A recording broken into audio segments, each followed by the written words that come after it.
Bismillahirrahmanirrahim. Assalamualaikum warahmatullahi wabarakatuh. Alhamdulillahilladzi khalaqal insan wa 'allamahu al-bayan. Nashkuruhu syukra man talabal mazida minal malikid dayyan. Ashhadu an la ilaha illallah wahdahu la syarika lahul karimul mannan. Wa ashhadu anna Muhammadan abduhu wa rasuluhul mab'utsu bi asyrafil adyan. Allahumma salli wa sallim wa barik ala sayyidina Muhammadin wa ala alihi wa ashabihi ahlul fadli wal irfan, amma ba'd. Qala Allah subhanahu wa ta'ala fil Qur'anil Karim, a'udzu billahi minasy syaithanir rajim. Khudhil 'afwa wa'mur bil 'urfi wa a'rid 'anil jahilin. Wa imma yanzaghannaka minasy syaitani nazagh fasta'idz billah innahu sami'un alim. Sadaqallahul azim. Hadirin sidang jamaah zuhur Masjid Agung Nurul Iman yang Allah muliakan, kita basahi kembali lisan dan lidah kita dengan senantiasa menjaga, mengistiqamahkan sikap syukur kita kepada Allah Azza wa Jalla, pencipta, pengatur, penggenggam jagat raya ini, dengan seyakin-yakinnya bahawa tidak ada satupun yang kita terima hari ini kecuali semuanya berasal dari Allah Azza wa Jalla, Allah Subhanahu wa Ta'ala. Sehingga kata ulama, sebenarnya hukum bersyukur itu wajib. Dalilnya, la in syakartum la azidannakum. Bersyukur kamu, kata Allah, aku jamin aku akan perbaiki kehidupanmu. Tetapi kalau tidak mau bersyukur, dalam lanjutan ayat tadi Allah katakan wa la in kafartum, tapi kalau kamu kufur, inna azabi lasyadid, azabku juga pedih. Makanya kalau masih ada di antara kita yang merasakan dari hari ke hari hidupnya itu gitu-gitu aja, tidak ada perubahan dalam hidupnya itu, barangkali syukur kita yang belum istiqamah. Barangkali sikap syukur kita yang masih kadang-kadang saja. Kita bersyukur hanya ketika kita merasa bahagia, merasa senang, tapi kemudian kita merungut ketika kepada kita Allah timpakan sedikit cobaan dan ujian. Makanya mari sama-sama kita istiqamahkan sikap syukur itu. Mudah-mudahan dengan istiqamah bersyukur itu Allah perbaiki kehidupan kita. Salawat beriring salam kita sanjungkan buat junjungan kita Nabi besar Muhammad sallallahu alaihi wasallam. Mudah-mudahan kiriman salam dan salawat kita itu berbuah syafaat di hari akhir. Jadi kalau ada orang menyebut nama Muhammad dan kita yakin Muhammad yang disebut itu merujuk kepada baginda Nabi tercinta, cepat-cepatlah sambung dengan sallallahu alaihi wasallam. Bapak Ibu hadirin jamaah zuhur Masjid Agung Nurul Iman yang Allah muliakan, siang hari ini merujuk kepada Quran surah Al-A'raf ayat 199 dan ayat 200 yang saya bacakan tadi. Hari ini kita coba mengurai sedikit mengenai 3 sifat atau 3 tugas utama setidak-tidaknya, meskipun banyak ya, tapi kita coba uraikan setidak-tidaknya 3 sebagai orang yang mengaku atau menyatakan diri beriman. Ya ayyuhalladzina amanu, saya terjemahkan dengan wahai engkau yang menyatakan atau mengakui, mengklaim dirimu sebagai orang yang beriman. Kalau kita memang menyatakan diri beriman, setidaknya kita memiliki 3 sifat utama ini. Yang pertama apa? Dalam ayat tadi dikatakan khudzil afwa, jadilah kamu pemaaf. Pemaaf di sini bukan dalam artian tidak berdaya, Bapak Ibu. Khudzil afwa atau jadilah pemaaf di sini artinya adalah kita dengan tegas, kuat dan sadar memutuskan untuk tidak membalas kejahatan orang kepada kita meskipun kita bisa. Jai orang kawa tu ndak buat baleh dah sebab awak ndak bisa. Tu ndak pemaaf awak tu dah. Tu ndak berdaya namanya. Tapi ketika kejahatan, perbuatan jahat orang kepada kita, kita putuskan tidak akan balas di saat kita bisa membalasnya, itu disebut dengan pemaaf. Jadi maafkan saja. Tidak ada gunanya kita simpan-simpan sakit hati kita pada orang lain, tidak ada gunanya. Tidak ada gunanya kita simpan-simpan dendam kita pada orang lain. Tidak ada gunanya. Ustaz nak ngerti. Nanang burasuan tak terasa Ustaz. Tidak akan saya rasakan itu. Kata Allah apa? Khudhil afwa. Maafkan saja. Maafkan tanpa syarat. Maafkan karena Allah subhanahu wa ta'ala. Nak ngerti Ustaz Gobro. Mengecek senan pandai tak terasa. Nanang rasa cubalah terjadi kayaknya. Kalau terjadi ke kita, kembalikan kepada ayat ini. Khudhil afwa, maafkan saja. Tapi kalau kana-kana juga susah jadinya. Itu sifat pertama yang harus kita miliki sebagai orang yang menyatakan diri beriman. Menjadi orang yang pemaaf. Tak mau balas padahal bisa balas.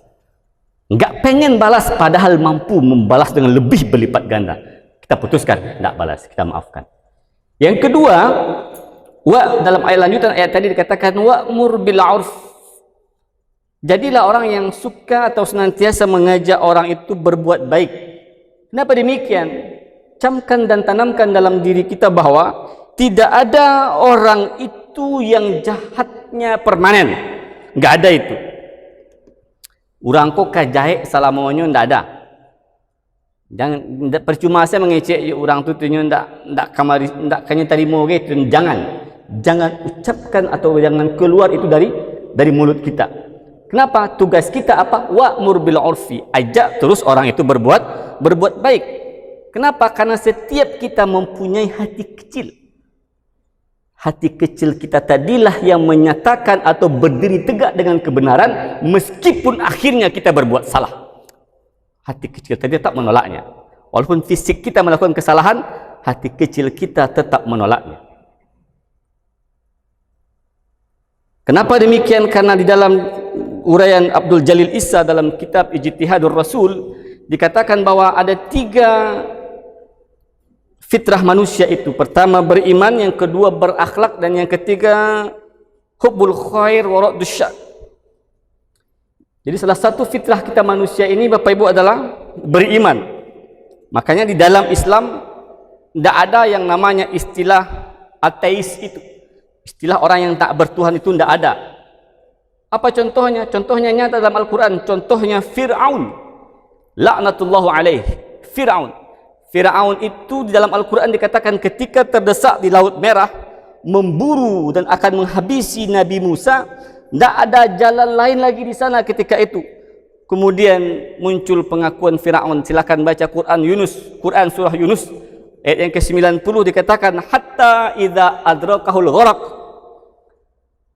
Hampir-hampir laut yang terbelah tadi itu bertaut dan Fir'aun masih di tengah.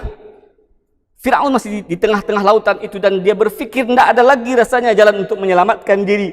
Qala, ketika itu Fir'aun berkata, amantu. Aku beriman sekarang, kata Fir'aun. Bapak Ibu, siapa yang lebih hebat, lebih ganas, lebih dahsyat dari Fir'aun hari ini? Kalau hari ini ya, yang lebih hebat, ganas dari Fir'aun rasanya tidak ada.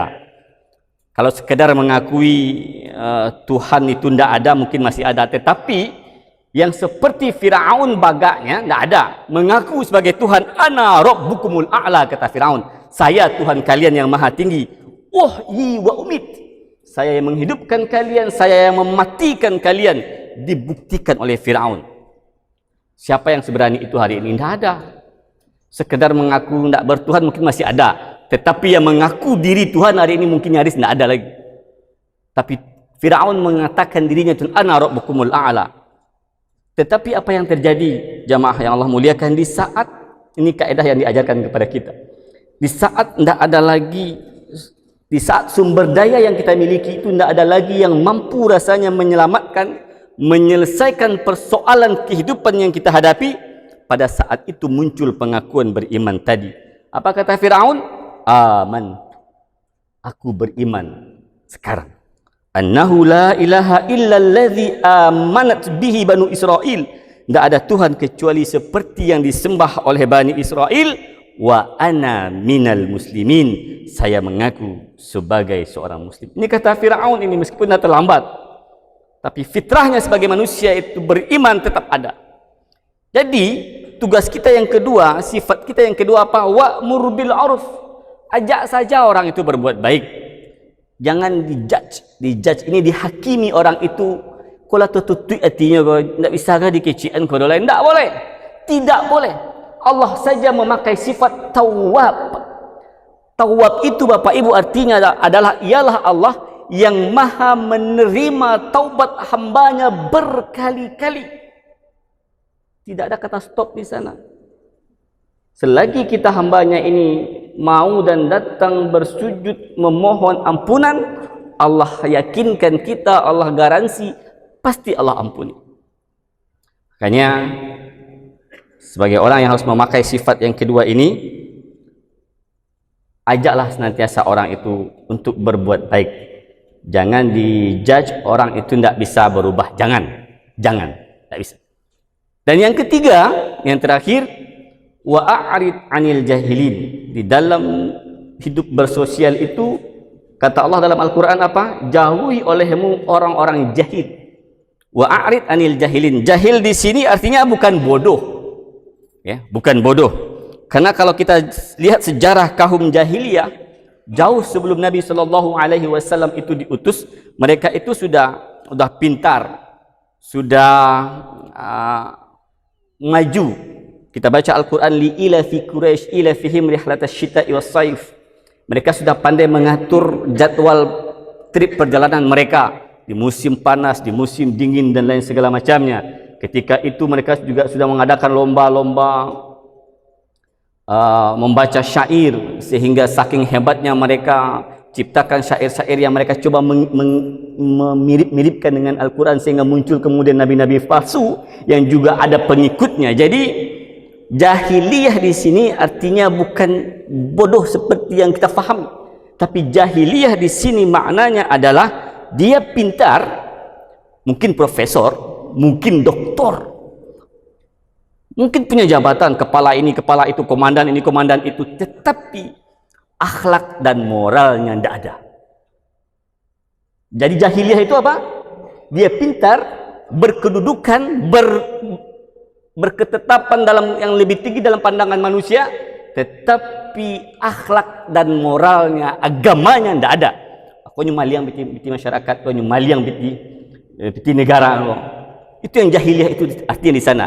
Kaedah yang diajarkan kepada kita bukan memusuhinya. Wa'arid anil jahilin. Jauhi oleh kita orang-orang jahil ini. Orang pintar tapi kerjanya menipu.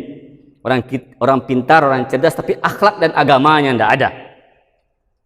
Itu yang menguasai kita hari ini, orang-orang jahiliyah ini. Dan kepada kita Allah katakan, Allah ajarkan kaedah di dalam Al-Quran apa? Wa ibadur rahman alladzina yamshuna 'alal ardi hauna wa idza khatabahumul jahiluna qalu salama. Hamba Allah yang maha pengasih itu dalam bersosial dengan orang-orang yang seperti ini, seperti yang jahil, yang orang pintar tapi tidak berakhlak dan beragama ini, tidak bermoral ini, apa? Wa idza khatabahumul jahilun qalu salama. Berpapasan mereka, bertemu mereka, andai kata ada perdebatan, mereka akan angkat kedua jempolnya sembari mengatakan, Tuhan benar, Bapak benar, saudara benar. Tinggalkan tempat itu, menjauh dari situ. Karena andai kata kita benar sekalipun, Allah suruh kita meninggalkan tempat itu. Wa idza khatabahumul jahilun, bercakap, berdebat dengan orang-orang jahil ini, apa yang diajarkan kepada kita? Qalu salama. Saya mengartikannya, angkat kedua jempol itu dan katakan Tuhan benar, dan pergi dari tempat itu. Jauh lebih baik daripada kita, jauh lebih baik daripada kita tetap berada di sana berdebat dengan mereka. Jadi jemaah zuhur yang Allah muliakan, ini 3 sifat utama sebagai orang yang mengaku menyatakan diri beriman. Yang pertama, jadi pemaaf, tidak mau balas meskipun bisa. Yang kedua, ajak orang berbuat baik.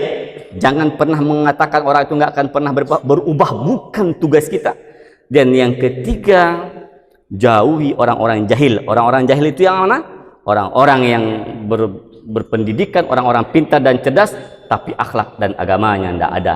Billahi fi sabilil haq fastabiqul khairat. Wassalamualaikum warahmatullahi wabarakatuh.